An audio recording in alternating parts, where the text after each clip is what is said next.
All right, what's going on, everyone? This is episode 2 of To the Rack. My name is Danny Keeler, and today we're going to be breaking down the Lakers and Spurs game that happened this past Wednesday night. So the Lakers defeated the Spurs 118 to 116. The Lakers had a fourth quarter comeback, although it was, they didn't trail more than 15, I would say.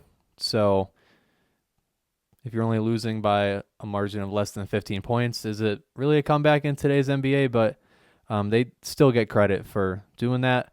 From the jump, I thought Ayton held up well against Wemby. DeAndre Ayton of the Lakers, starting center, held up against Victor Wembanyama. So Ayton had a good game, 22 points, 10 rebounds. And you could tell on offense that Ayton was mindful of Wemby's length and just defensive ability. There was a play in the first quarter where Ayton pivoted and pivoted, then spun and went up with a little jump hook shot. And Wemby was out of position. He was a little off balance, but he still was able to recover and just swat the ball out of bounds. So sometimes Wemby, whether defense, offense, sometimes he can block the ball when you don't expect him to, and he can dunk the ball when it doesn't really look like he should be able to. I feel like he's still just adjusting to watching Wemby. He's just really different than anything the NBA, different player than anything the NBA has seen before. But I did think one of the differences in the game was points in the paint. The Lakers had 44 points in the paint to the Spurs 38. So, and even they talked on the broadcast that whenever Wemby would check out of the game, I think there were at least two times where right after Wemby checked out of the game, the Lakers' ensuing offensive possession, they were able to attack the paint. I think one of them was a Jackson Hayes lob dunk. So, yeah, Kelly Olynyk coming in for Wembanyama. It's quite the defensive drop-off. Even with Olynyk, Jared Vanderbilt got in on the action, so he was able to just drive by Kelly Olynyk and drive right, and he finished with his left hand on the right side. So that was a nice drive from Jared Vanderbilt. So Wemby didn't really have a great game. He scored just 19 points, had 8 rebounds, 3 assists, 1 steal, 1 block, which was that block on Ayton, but he had 5 turnovers, so struggled a little bit of taking care of the ball and making correct reads. Luka, 35 points, 9 rebounds, 13 assists, just 9 for 27 from the field, but he did shoot 17 free throws. I think Luka played well. I think early in the game, there were some possessions where he was able to drive right and either score from a tough angle or he drove left and was able to rise up with a right-handed floater, giving the Spurs some trouble with that, and also drawing at least one foul doing that. So, like I said, Wemby didn't have a great game, but he did have some highlights. That Ayton block.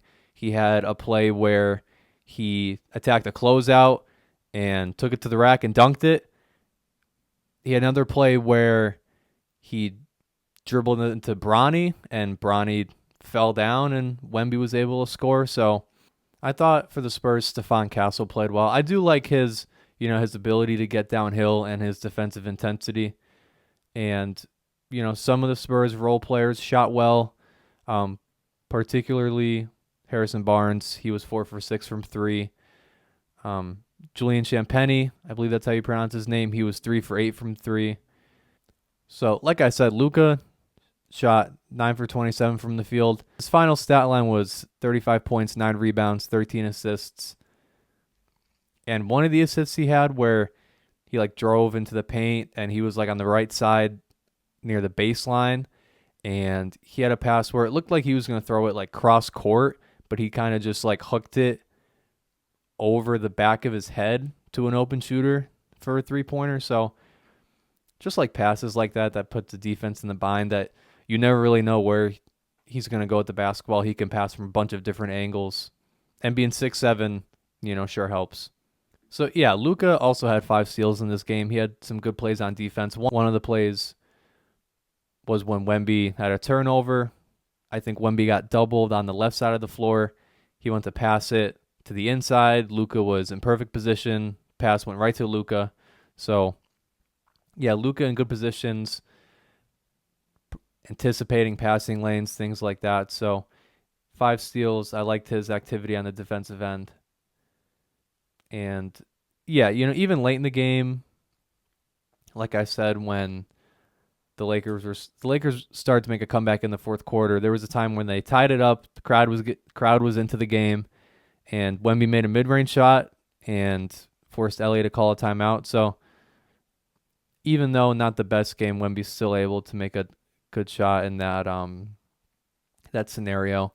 Something else Wembanyama struggled with in this game, aside from the turnovers, was offensive fouls. Marcus Smart took a charge from Victor Wembanyama, and later in the game, Rui Hachimura took a charge from Victor Wembanyama that ended up being his 6th foul, and you could tell that Rui was happy about that. He was happy with that result, so good positioning from Rui and Smart on those plays. I believe Luka took a charge also. It might have been on Wemby, it might have been from someone else, but Luka also took a charge in this game. So Lakers being in good positions defensively. LA's offensive rank, they're 5th in offensive rating.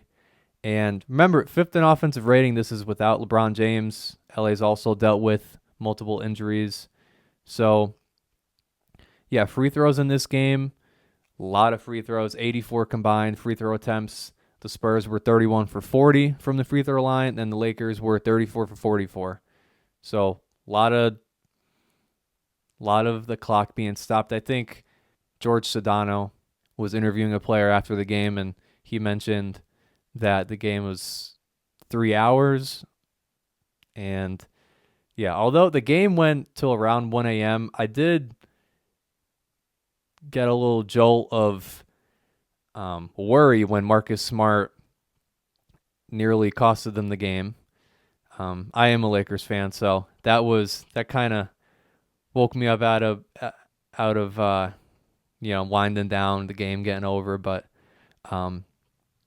yeah, Marcus Smart at the end of the game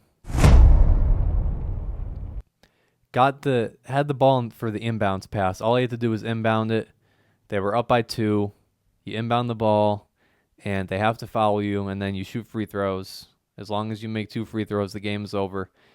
Marcus Smart just plants a foot out of bounds. Then he plants his other foot on the inbound line, or over the inbound line, and he launches it down court to an open guy. Only problem was that is a violation. So ended up being Spurs basketball.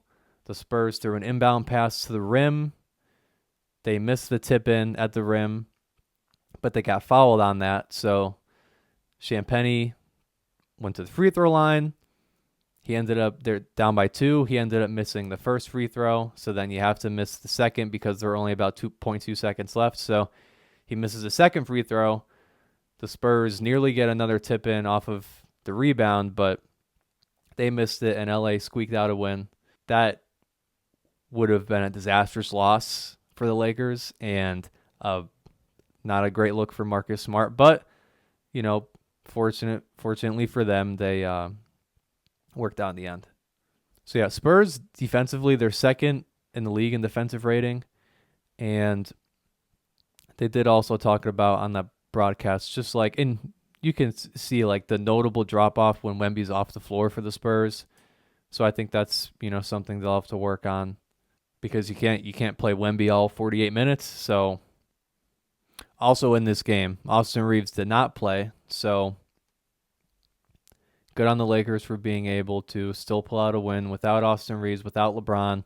Gabe Vincent did not play, so I would say all in all, good win for the Lakers. The Spurs, they lost to the Suns. I think they started 5-0, then they lost to the Suns. Now they've lost to the Lakers, so we'll see if they can turn around and start winning again. All right, everybody, so that is going to be it. The Lakers beat the Spurs 118-116 and improved to 7-2, 2nd overall in the West. And yeah, we'll see if the Spurs can rebound and start winning again, and we'll see if the Lakers, they're on a 5-game win streak now. We'll see if they can keep their winning ways up. So, all right, everybody, if you enjoyed this episode, please don't forget to leave a like and subscribe and comment if you have a comment. And yeah, see you in the next one.